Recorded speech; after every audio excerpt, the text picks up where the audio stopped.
سلام، من میثم لطفی هستم و اینجا مغناطیسه. تو این ویدیو میخوایم به این سوال جواب بدیم که آیا راه اندازی فروشگاه آنلاین در سال 404 همچنان جوابه یا نه؟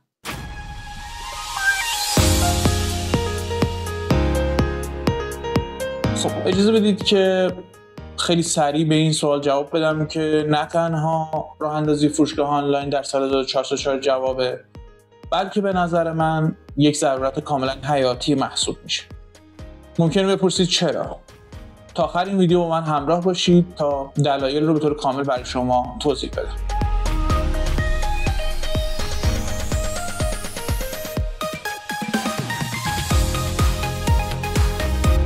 مهمترین دلیلی که فروشگاه آنلاین جواب در سال 404 اینه که شما دیگه محدود به موقعیت جغرافیایی خودتون نیستید و میتونید همه شهر، استان، کشور و حتی دنیا فروش داشته باشید.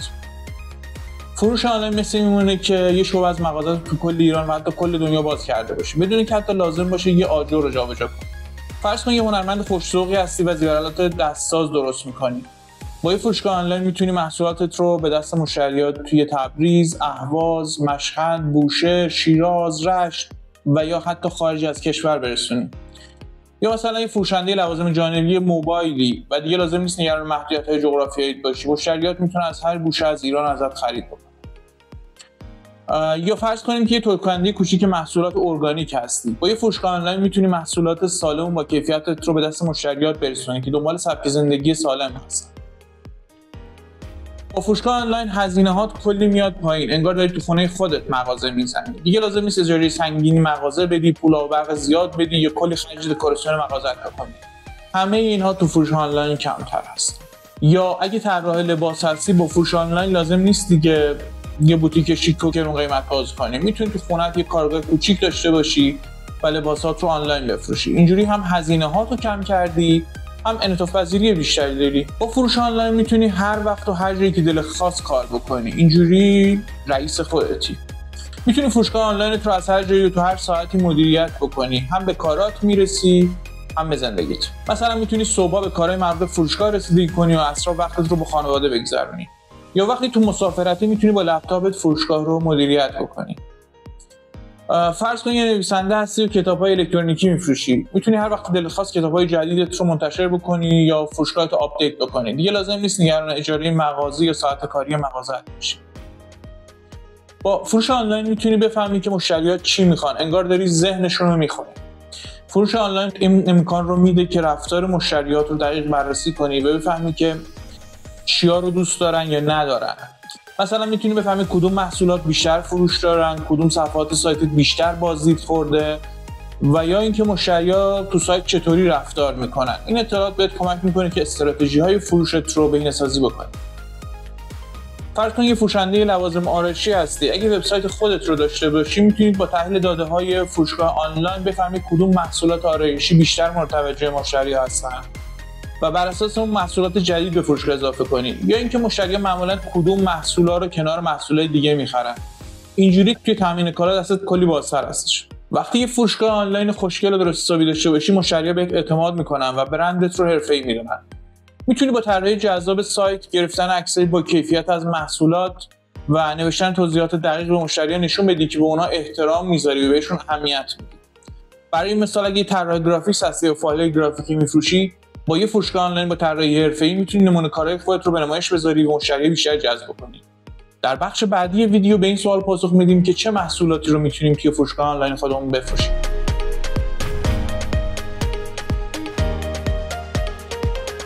وقتی میخوای یه فروشگاه آنلاین خفن راه بندازی، اولین و مهمترین قدم انتخاب محصوله. این محصول باید حسابی تو بازار سر و صدا بکنه و همه دنبالش باشن. اینجاست که باید حسابی حواست جمع باشه و چند تا نکته خیلی مهم رو رعایت کنی. اولین نکته‌ای که باید در نظر داشته باشی اینه که باید چیزی رو بفروشی که خودت دوستش داشته باشی و البته تو اون حوزه تخصص هم داشته باشی. تجربه سالهای طولانی مشاوره من به بیزنس‌های مختلف بهم نشون داده که برای شروع فروش آنلاین باید محصولی رو انتخاب بکنی که واقعا بهش علاقه داری و در موردش کلی اطلاعات کسب کردی. اینجوری وقتی مشتری حرف میزنی، عشق و علاقه به کار کاملا بهشون انتقال پیدا میکنه و باعث میشه که موفقیت خیلی بیشتری توی کسب و کار داشته باشی. قبل اینکه هر محصولی رو برای فروش انتخاب بکنی باید کاملا بازار رو بررسی بکنی، ببینی که چه چیزایی تو بازار ترند شدن، چه محصولاتی تقاضای زیادی دارن و از فرصت‌هایی که هنوز دست نخورده باقی موندن استفاده بکنی. یه سری ابزارها مثل گوگل ترندز و کیورد پلنر وجود دارن که میتونن مثل چراغ جادو بهت کمک بکنن تا این فرصت‌ها رو پیدا بکنی.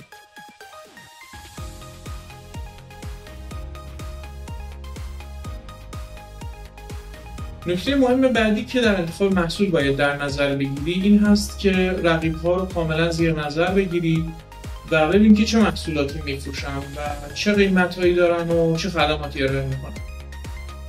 باید نقاط قوت و ضعف رقبا رو پیدا بکنی و ببینی که چطور میتونی ازشون جلو بزنی. مثلا اگه رقیبا فقط محصولات معمولی میفروشن، تو محصولات کاستومایز یا سفارشی شده رو بفروش. قبل اینکه محصولی رو برای فروش انتخاب بکنی باید حاشیه سودش رو دقیق حساب کرده باشی و ببینی که با فروش این محصول خاص دقیقاً چقدر سود می‌کنی. آیا این سود ارزش سرمایه‌گذاری رو داره یا نه؟ اینجا اونجایی که باید حواست کامل جمع باشه و همه هزینه‌ها شامل هزینه تولید، بسته‌بندی، ارسال و بازاریابی رو در نظر بگیری.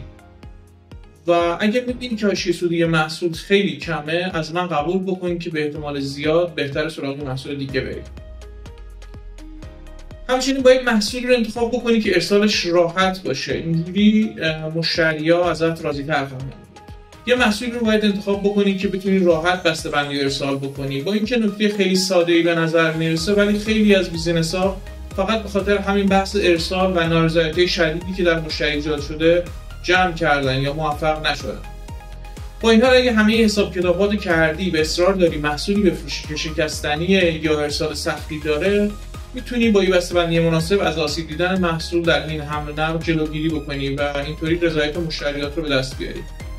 اگه با همه نکاتی که گفتم هنوز نتونستی محصولی برای فروش انتخاب بکنی، تو بخش بعدی چند تا ایده محصول خفن برای فروش رو با هم دیگه مرور می‌کنیم.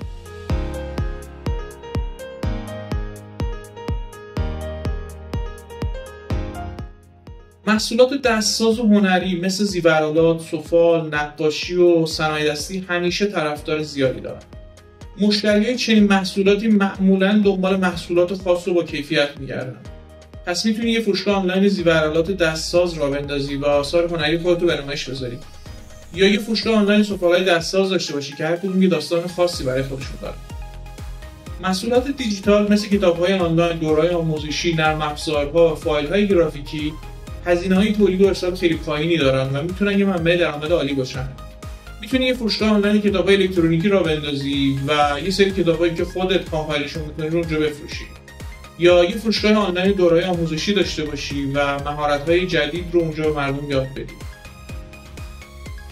محصولات ارگانیک و سالم مثل مواد غذایی ارگانیک، محصولات مراقبت از پوست طبیعی و مکمل‌های غذایی تو سال‌های اخیر حسابی طرفدار پیدا کردن. مردم این روزا دنبال سبک زندگی سالم هستن، پس میتونی که فروشگاه آنلاین محصولات غذایی ارگانیک را بندازی و محصولات با کیفیت رو به دست مشتری‌ها برسونی. یا یه فروشگاه آنلاین محصولات مراقبت از پوست طبیعی داشته باشی که به مردم کمک میکنه پوست سالم و شادابی داشته باشن. لوازم جانبی موبایل و کامپیوتر مثل قاب گوشی، شارژر، هدفون و لوازم جانبی گیمینگ همیشه تقاضای بالایی تو بازار دارن. همه ما به طور روزمره به این لوازم نیاز داریم. ما تو مغناطیس به برندهای زیادی کمک کردیم که از این فروشگاه‌ها برای خودشون داشته باشن و در اغلب موارد هم نرخ موفقیتشون بسیار بالا بوده. پس میتونی که فروشگاه آنلاین قاب‌های موبایل با طرح‌های خاص و جذاب را بندازی یا یه فروشگاه آنلاین لوازم جانبی گیمینگ داشته باشی که به گیمرها کمک میکنه تجربه بازی بهتری رو داشته باشن. پوشاک و اکسسوری مثل لباس‌های مد روز، کیف و کفش، زیورآلات و عینک‌های آفتابی همیشه مورد توجه مشتری‌ها هستن که دنبال به‌روزرسانی استایل خودشون هستن. از من نشینده بگیرید، ولی هر بیزینسی که مخاطبش خانم‌ها هستن در هیچ از بیزینس‌های با محوریت آقایون جلوست. بنابراین میتونی یه فروشگاه آنلاین لباس‌های مد روز را بندازی و به مردم کمک بکنی که استایل خاص خودشون رو پیدا کنن. یا یه فروشگاه آنلاین با لباس‌های با طرح سفارشی داشته باشی که مشتری‌ها طرح‌های مورد علاقه خودشون رو برات بفرستن و تو اونا رو روی لباس‌ها چاپ کنی و براشون بفرستی. اینجوری به مردم کمک می‌کنی که شخصیت خودشون رو به نمایش بذارن و این خلق ارزش بزرگی برای مشتری محسوب میشه.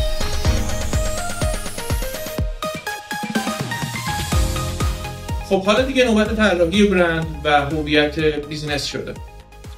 برند مثل شناسنامه کسب و کار میمونه و باید جوری طراحی بشه که تو ذهن مشتری‌ها حک بشه.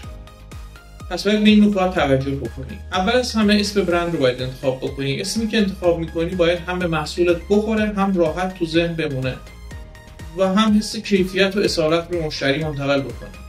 مثلا اگه میخوای لوازم جانی موبایل بفروشی، یه اسم منفرد مثل تک موبایل یا موبایل آرا میتونه مناسب باشه. بعدش نوبت به لوگو میرسه. باید این لوگوی جذاب و حرفه‌ای طراحی کنی که هویت برندت رو نشون بده و تو ذهن مشتری‌ها بمونه. مثلا اگه برندت حس مدرن بودن رو منتقل میکنه، یه لوگوی ساده و مینیمال میتونه انتخاب خوبی باشه. در مرحله بعد رنگ‌ها و فونت‌ها انتخاب میشن. باید رنگ‌ها و فونت‌هایی رو انتخاب بکنی که با هویت برندت همخوانی داشته باشه و احساسات و ارزش‌های مورد نظرت رو مشتری منتقل بکنه. هر رنگی داستان خاص خودش رو داره. مثلا رنگ آبی حس اعتماد و حرفه‌ای بودن رو منتقل میکنه و فونت‌های ساده و خوانا هم حس مدرن بودن رو منتقل میکنن. در نهایت باید اسم دامنه رو انتخاب بکنیم و باید اسم دامنه‌ای انتخاب بکنی که هم به اسم برندت بخوره، هم راحت تو ذهن مشتری‌ها بمونه و همین که تایپش آسون باشه. برای پسوندش هم باید از پسوندهای معروف استفاده کنیم مثل .com, .net, .org یا .ir. موقع انتخاب اسم باید توجه کنی که حداقل کوتاه باشه، از خط فاصله و عدد استفاده نکنی و قبل از ثبتش چک کنی و مطمئن بشی که اسم دامنه خالی باشه. در مرحله بعد باید پلتفرم میزبانی فروشگاه آنلاین خودت رو انتخاب بکنی. گزینه‌های خیلی زیادی برای میزبانی فروشگاه‌های آنلاین وجود دارن، ولی تو این ویدیو می‌خوایم روی دو تا از مهم‌ترین‌هاشون تمرکز بکنیم که یکیش فروشگاه سازهای آنلاین هستن و دیگری ترکیب ووکامرس روی وردپرس. وردپرس یه سیستم مدیریت محتوای آنلاین، اختصاراً CMS هست و ووکامرس هم یه افزونه است که روی اون نصب میشه و اون رو تبدیل به یک فروشگاه تجاری میکنه. این دوتا با همدیگه ترکیب قدرتمند میسازن که بهت اجازه میده همه چیز رو تحت کنترل داشته باشی و هر جوری که دلت میخواد فروشگاهت رو سفارشی کنی. الان گزینه‌های خیلی متنوعی تو بازار وجود دارن که این امکان رو میدن که خیلی سریع و راحت یه فروشگاه آنلاین برای خودت راه بندازی. این گزینه برای کسایی خوبه که دانش فنی خیلی بالایی ندارن و میخوان زودتر کارشون رو شروع بکنن. هر کدوم از این گزینه‌هایی که اشاره کردم مزایا و معایب خودشون رو دارن. ترکیب وردپرس و ووکامرس باعث میشه کنترل کاملی روی همه چیز داشته باشی و امکان سفارشی سازی بالایی هم داره. از طرفی میتونی افزونهای مختلفی رو به سایتت اضافه بکنی و اینجوری امکانات جدیدی رو در سایتت ایجاد بکنی. معایب این روش اینه که نیاز به دانش فنی برای راه اندازی و سفارشی سازی داره، مسئولیت امنیت و آپدیت های سایت با خودته و ممکنه که مجبور بشی برای افزونها و قالب‌های حرفه‌ای پول بدی. از طرف دیگه پلتفرم‌های فروشگاه ساز آماده راه اندازی سریع و آسونی دارن، پشتیبانی فنی معمولاً 24 ساعته‌ای دارن، امنیت و آپدیت‌ها به صورت خودکار انجام میشه و هزینه‌هات هم کاملا مشخص و ثابت هستن. ولی خب اینا خالی از مشکل نیستن. مشکل اینا اینه که دستت توی سفارشی سازی و طراحی سایت بسته است. به پلتفرم و قوانینش وابسته‌ای و به طور مداوم باید هزینه‌های ماهانه یا سالانه بپردازی. و مهمترین عیب فروشگاه سازهای آماده این هست که کد منبع فروشگاه و دیتاهای اون به طور کامل دست خودت نیست و اگر روزی بخوای از این پلتفرم خارج بشی ممکنه با مشکل مواجه بشی. اینکه کدوم یک از این گزینه‌ها برای شما بهتر کار میکنه رو فقط خودتون میتونید بگید. پس با توجه به نیازها و دانش فنی خودتون بهترین گزینه رو انتخاب کنید. اول از همه باید یه هاست و دامنه بخرید. هاست مثل یه خونه برای فایل‌های سایتت میمونه و دامنه هم آدرس اینترنتی بیزینسته. پس باید حسابی حواست رو جمع بکنی که یه جای خوب برای این خونه انتخاب بکنی. برای انتخاب هاست چند تا نکته طلایی هست که باید بهشون توجه بکنی.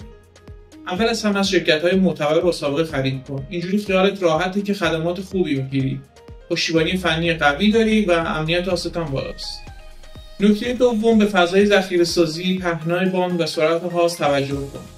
با توجه به حجم محصولاتی که می‌خوای بفروشی و ترافیکی که پیش بینی می‌کنی، یه هاست مناسب انتخاب کن.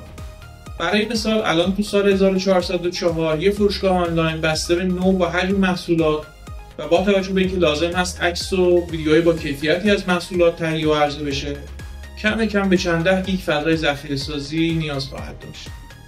سرعت هاست هم خیلی مهمه، چون هم روی تجربه کاربری تاثیر میذاره و هم روی سئو فروشگاهت. ولی خب این چیزی نیست که افراد با دانش فنی کم بتونن تشخیص بدن و باید از یه فرد خبره کمک بگیری. نکته مهم بعدی در مورد هاست اینه که از پشتیبانی فنی هاستینگ مطمئن بشی. اگه یه موقع مشکلی پیش اومد، یه پشتیبانی قوی میتونه خیلی کمک بکنه. در نهایت باید بگم که برای شروع کار هاست‌های اشتراکی گزینه مناسبی هستن. بعد اینکه کسب و کارت رشد کرد، میتونی هاست رو ارتقا بدی.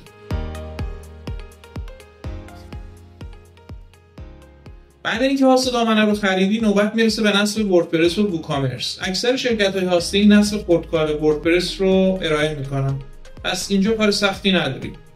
برای نصب ووکامرس هم باید وارد پیشخوان وردپرس بشی، از منوی افزونها گزینه افزودن جدید رو انتخاب بکنی، کلمه ووکامرس رو جستجو بکنی و این افزونه رو نصب فعال بکنی. بعدش هم مراحل راه‌اندازی ووکامرس رو دنبال می‌کنی. من توی یه ویدیوی دیگه با جزئیات کامل مراحل نصب و پیکربندی ووکامرس رو برای شما توضیح میدم. حالا نوبت میرسه به انتخاب قالب مناسب برای فروشگاه آنلاین. قالب وردپرس ظاهر و طراحی مغازت رو تعیین میکنه. کلی قالب خوب و زیبا برای ووکامرس وجود داره که میتونی از بینشون انتخاب بکنی. موقع انتخاب قالب چند تا نکته مهم رو باید در نظر بگیری. اول از همه قالبی رو انتخاب کن که با نوع محصولاتی که میفروشی همخوانی داشته باشه. اینجوری تجربه کاربری بهتری برای مشتریات فراهم میکنه. نکته دوم این که به طراحی و ظاهر قالب باید توجه زیادی داشته باشی. قالبی انتخاب کن که جذاب و حرفه‌ای باشه و با هویت برندت همخوانی داشته باشه. از ریسپانسیو بودن قالبت هم باید مطمئن بشی، یعنی قالبت باید تو همه دستگاه‌ها از موبایل گرفته تا کامپیوتر درست نمایش داده بشه. در نهایت باید از قالب‌های بهینه شده برای موتورهای جستجو استفاده بکنی. این قالب‌ها به سئو فروشگاهت کمک می‌کنن و ترافیک ارگانیکت رو افزایش میدن.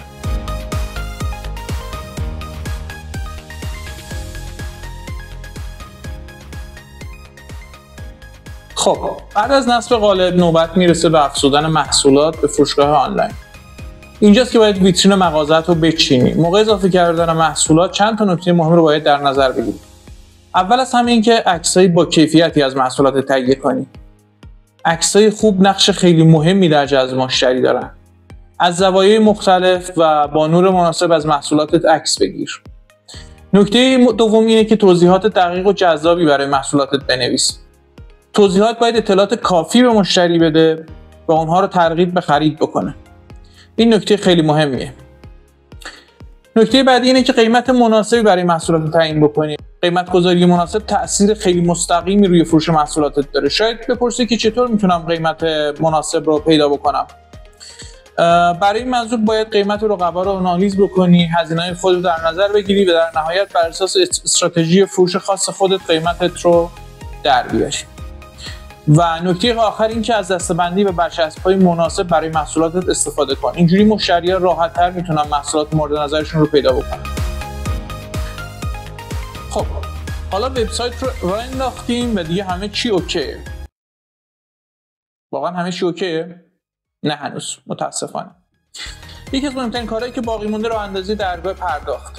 درگاه پرداخت در واقع تکمیل کننده فرآیند خرید برای مشتریاست و این امکان رو میده که بتونن در واقع پول رو به دست شما برسونن. کار دیگه که باید انجام بشه اینه که روش‌های ارسال، تعیین و در واقع پیکربندی بشه. برای اینکه مشتری‌ها بتونن آنلاین پرداخت داشته باشن باید یک یا چند تا درگاه پرداخت آنلاین به سایتت اضافه بکنی. البته میتونی از روش کارت به کارت هم استفاده بکنی، ولی خب تو مقیاس بالا مدیریت این روش پرداخت واقعا سخت میشه. تو ایران درگاه پرداخت‌های مختلفی وجود دارن که میتونی از درگاه مستقیم بانک‌ها مثل ملت، پاسارگاد و سامان استفاده کنی یا از درگاه‌های واسط مثل زرین‌پال، پیپینگ و آیدی پی. هر کدوم از این درگاه‌ها مزایا و معایب خودشون دارن، پس قبل از انتخاب باید حسابی تحقیق بکنی و ببینی که کدوم بیشتر به دردت می‌خوره. ولی اگه بخوام خیلی خلاصه بگم، الان تو سال 1404 درگاه پرداختایی که خود بانک‌ها میدن مثل درگاه پرداخت بانک ملت که از طریق شرکت به پرداخت ملت ارائه میشه روش بهتری محسوب میشه. بعد اینکه درگاه پرداخت رو اندازی کردی باید روش‌های ارسال محصولات رو هم توی وبسایتت مشخص بکنی.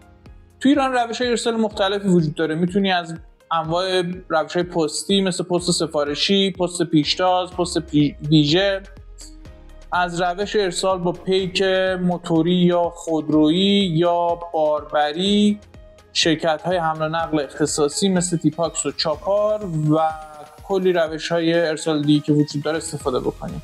اینکه چه روش ارسالی رو برای محصولات خودت انتخاب می‌کنی، تا حد خیلی زیادی به نوع محصولی که می‌فروشی، سرعتی که لازم هست محصول ارسال بشه، هزینه‌های ارسال و البته کلی پارامتر مختلف دیگه بستگی داره.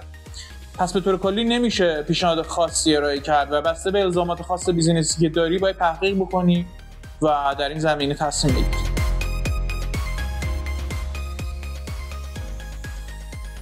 حالا میرسیم به مرحله خیلی مهم دیگه که بهینه‌سازی فروشگاه آنلاین برای موتورهای جستجو هست که اصطلاحاً بهش Search Engine Optimization یا SEO گفته میشه.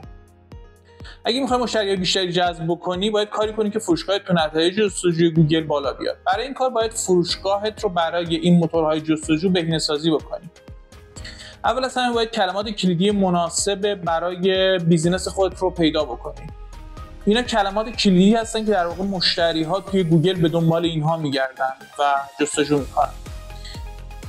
بعد باید این کلمات رو توی فروشگاهت استفاده بکنی، توی بخش محصولات یا تو بخش مطالب و وبلاگت، و میتونی این کلمات رو توی بخش عناوین و یا توضیحات محصولاتت بیاری و به این ترتیب در واقع نتایجی مرتبط تری رو توی نتایج گوگل نشون بدی و نهایتاً توی صفحه گوگل بالاتر. البته یادت نره که تصاویر هم باید سئو و بهینه‌سازی بشن. در مورد تصاویر باید بگم که بهتر از تصاویر با کیفیت بالا و حجم مناسب استفاده بکنی و یه متن توضیحی که بهش alt text گفته میشه برای همه تصاویرت بنویسی. یه کار دیگه که میتونی بکنی برای بهینه‌سازی مطلب برای موتورهای جستجو اینه که محتوای متنی با کیفیت تولید بکنی. یه وبلاگ برای فروشگاهت راه اندازی کن و محتوای مرتبط با محصولاتت رو اونجا بنویس. اینجوری هم ترافیک فروشگاهت رو افزایش میدی، هم اعتبار برندت رو بالا میبری. لینک سازی داخلی و خارجی هم توی بحث سئو خیلی مهمه. لینک های داخلی بین صفحات داخلی خود فروشگاه ایجاد میشن و باعث میشن که کاربر بتونه بین صفحات داخلی بچرخه، و لینک های خارجی هم که از سایت های معتبر دیگه لینک گرفته میشه و باعث میشه که دامین اتوریتی وبسایتت بالاتر بیاد و نتایج سئو بهتری به دست بیاری.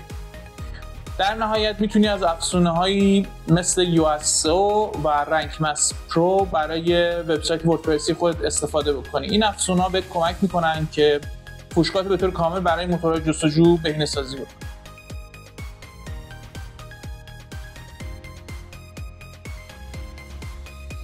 خب حالا فروشگاه رو راه انداختیم و همه کارهای مقدماتی رو هم انجام دادیم. قدم بعدی چیه؟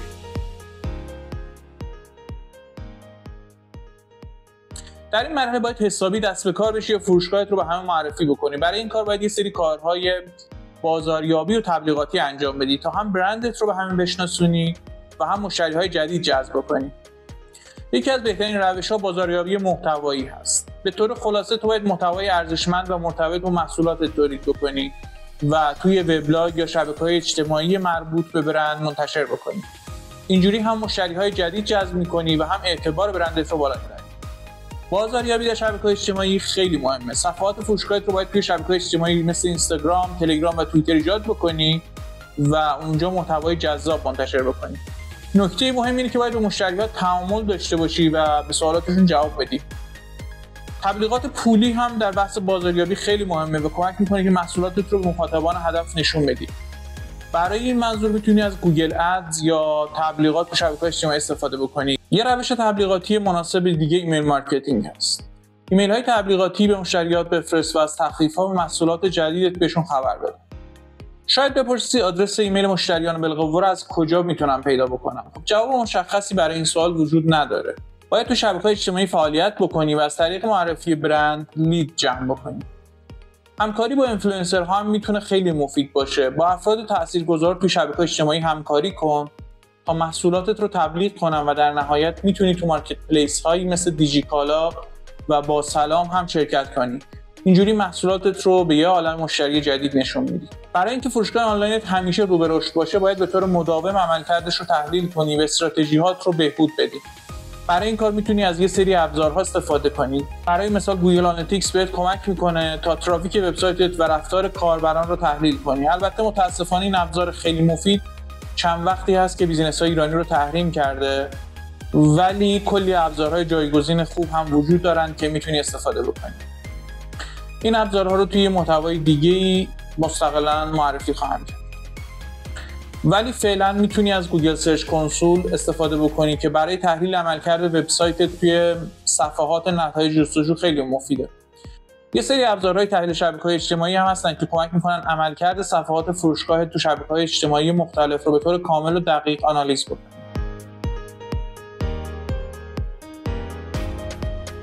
خب تو این ویدیو با تمام مراحل راه اندازی یک فروشگاه آنلاین با همدیگه آشنا شدیم، ولی یه سری نکات خیلی مهم هم وجود دارن که میخوام در آخر ویدیو اینها رو مورد اشاره قرار بدم. برای اینکه فروشگاه آنلاین یه فروشگاه موفق و پر رونق باشه باید یه سری نکات مهم رو همیشه در نظر داشته باشیم. گوش به زنگ نظرات مشتریات باش. نظرات و بازخوردهای مشتری‌ها مثل یک گنجینه ارزشمند برای تو محسوب میشه. با خوندن نظرات مشتری‌ها میتونی نقاط قوت و ضعف فروشگاهت رو پیدا بکنی و برای بهبودش اقدام کنی. همیشه محصولات جدید به ویترینت اضافه کن. تنوع محصولات مشتری‌ها رو ترغیب میکنه که به فروشگاهت دوباره سر بزنن. پس سعی کن همیشه محصولات جدید و جذاب به ویترینت اضافه بکنی. تخفیف و پیشنهاد ویژه معجزه میکنه. کیه که از تخفیف بدش بیاد؟ با گذاشتن تخفیف‌ها و پیشنهادهای ویژه مثل جشنواره‌های فروش میتونی انگیزه خرید رو تو مشتریات چند برابر بکنی.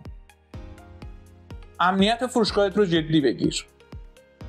امنیت فروشگاه آنلاین مثل یه سپر محکم برای اطلاعات مشتریاست. با استفاده از گواهینامه SSL و افزونه‌های امنیتی مناسب، خیالت از بابت امنیت فروشگاهت راحت میشه و اعتماد مشتریات رو هم جلب میکنه. پشتیبانی مشتری حرف اول رو میزنه. به سوالات و مشکلات مشتری‌ها سریع و دقیق جواب بده. یه پشتیبانی خوب باعث میشه که رضایت مشتری‌ها حسابی بالا بره. قوانین و مقررات فروش آنلاین رو یاد بگیر. آشنایی با قوانین و مقررات از بروز مشکلات حقوقی جلوگیری میکنه. پس حتما وقت بذار و قوانین مربوط به فروش آنلاین رو یاد بگیر. همیشه اطلاعاتت رو بروز نگه دار. دنیای فروش آنلاین دنیای تغییرات سریعه. با شرکت تو دوره‌های آموزشی و خوندن مقالات و کتاب‌های مرتبط همیشه اطلاعاتت رو بروز نگه دار. با رعایت این نکات طلایی میتونی یه فروشگاه آنلاین موفق و پر رونق داشته باشی و کلی مشتری راضی جذب کنی. اگه سوالی در این زمینه داری میتونی تو بخش کامنت ها با من در میون بذاری. قطعاً در اولین فرصت به سوالات جواب خواهم داد. و اگر این محتوا برات مفید بوده میتونی کانال ما رو سابسکرایب کنی یا برای دوستات فوروارد بکنی که اونها هم استفاده بکنن.